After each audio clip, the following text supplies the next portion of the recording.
The Tree of Life. Once upon a time in southern part, a terrible drought hit the land, and the animals searched far and wide for food and water.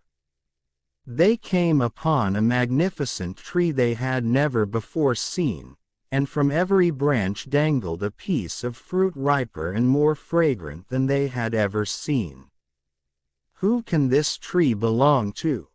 the animals asked each other, and at last they learned that the owner of the tree was a chief who lived far away, near the sea. They decided to send a messenger to ask the chief whether they might eat the fruit. "We'll send the hare," the animals decided. "He's very fast." And so the hare sped through the villages, across the bush, down the mountain, all the way to the sea. "Excuse me, Chief," said the hare as he bowed before the owner. "We were wondering if you might allow us to eat the fruit of your tree." "Certainly," the chief said. "My tree will bear fruit all year round, in all kinds of weather. And when you eat a piece, a new one will grow eventually." Hare's mouth was watering at the very thought. "Thank you so much," he said. "There's just one thing," the chief explained. "In order to eat from the tree, you must state its name. My tree is called Ungulema. Just say the name, and you will never be hungry again." Thank you once again," said the hare, bowing deep. "We are forever in your debt." And with that he turned around and raced as fast as he could back to the animals who were gathered at the tree.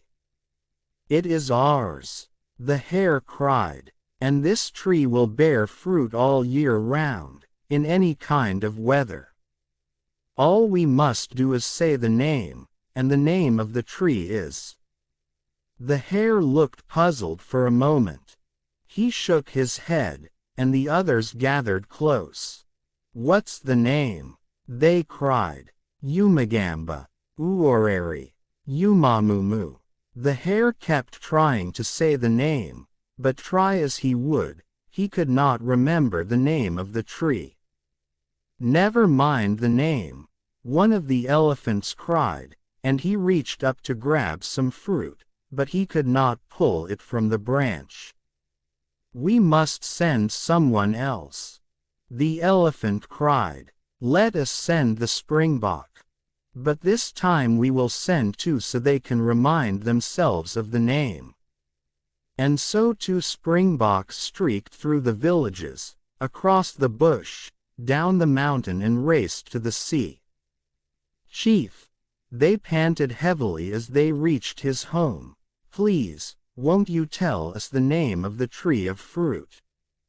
"The name is Ungulema," said the chief. "Say the name, Ungulema, and all the fruit shall be yours." "Ungulema," the first springbok said to his brother. "Ungulema," echoed the second. And they turned toward home, running fast, for they could almost taste that fruit. "Ungulema," they said in unison as they rushed toward the mountain, but as they scrambled up the rocky side, the first springbok tripped on a rock, and the second, close on his heels, fell over him. They bumped their heads against each other.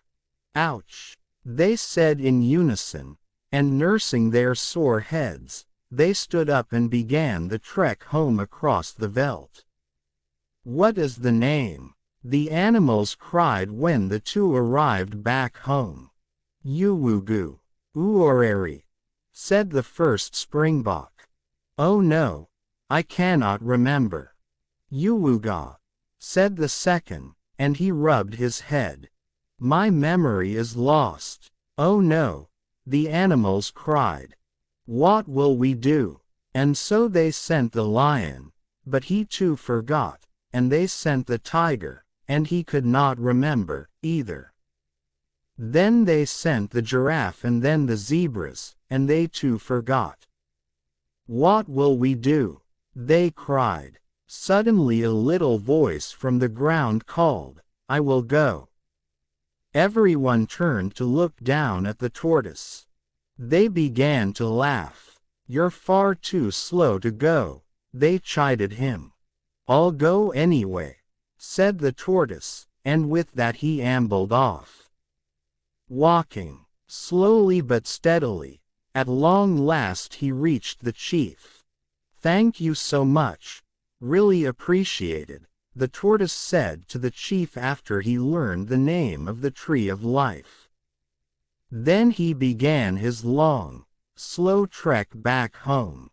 As he trundled along, he remembered a lesson his mother had long ago taught him. To remember something important, you must repeat it over and over again, and so, as the tortoise trudged along, he said out loud, "Unjulemma, Unjulemma, Unjulemma." "What is that you're mumbling?" the monkeys chattered from the treetops. "Why do you talk to yourself?" they howled with laughter. The tortoise did not care, and waved them repeatedly saying, "Unjulemma, Unjulemma, Unjulemma," he said, over and over again. Even when his own children saw him on the road and cried, "Father is back," and they said, "Hello," to him, he shook his head and said only, "Unjulemma." Finally he reached the tree. "What is the name?" the animals cried. They were almost faint from hunger. "Unjulemma," said the tortoise, and at the sound of the word, the fruit began to fall from the tree of life. All the animals cheered and sang their praises to the slow, steady tortoise.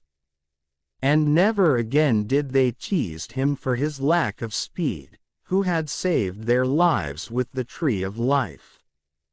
If you like the story, please do like, share and subscribe. Thank you for listening.